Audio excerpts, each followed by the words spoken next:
ଶୁଣ ଶ୍ରୀମୟୀ ଦଳରୁ ଗଲା ପରେ ସିଏ ଆତ୍ମଘୋଷିତ ନେତ୍ରୀ ହେଇକି ବର୍ତ୍ତମାନ ଅଛନ୍ତି।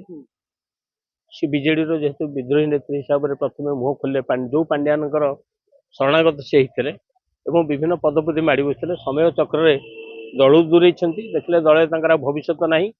କାହିଁକି ନା ଦଳ ତାଙ୍କୁ ଯେତେବେଳେ ୟୁଜ୍ କଲା 4 ମାସ ବୁଲେଇଲା ଏମ୍ପି ସିଟ୍ ଦେବା ପାଇଁ, ତାଙ୍କୁ ନ ଦେଇ ସୁରତଙ୍କ ପୁଅକୁ ମନ୍ମଥ ରାଉତରାୟକୁ ଦେଲା। ସେଇଦିନଠୁ ସେ ବିଗିଡ଼ିକି ଥିଲେ ଆଉ 2-4 ମାସ ମୌନ ହେଇକି ରହିଲେ। ତାପରେ ଦଳ ବିରୁଦ୍ଧରେ ଦଳ ହାରିଗଲା ପରେ ବିଷୋଦ୍ଗାର କଲେ।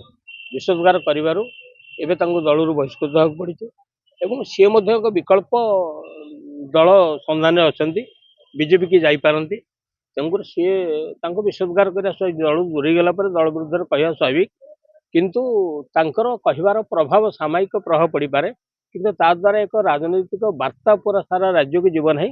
ତାର ତ ଗୋଟିଏ ବାର୍ତ୍ତା ହେଲା, ଯେଉଁମାନେ କ୍ଷମତା ଥିଲା ବୋଲି ଦଳ ସହିତ ଯୋଡ଼ି ହେଇଥିଲେ, କ୍ଷମତା ଗଲା ପରେ ଦଳଠୁ ଛାଡ଼ିକି ଯିବା ପାଇଁ ବହୁତ ଲୋକ ଗଲେଣି, ଆଉ କେତେ ଗୋଡ଼ ଟେକିଛନ୍ତି।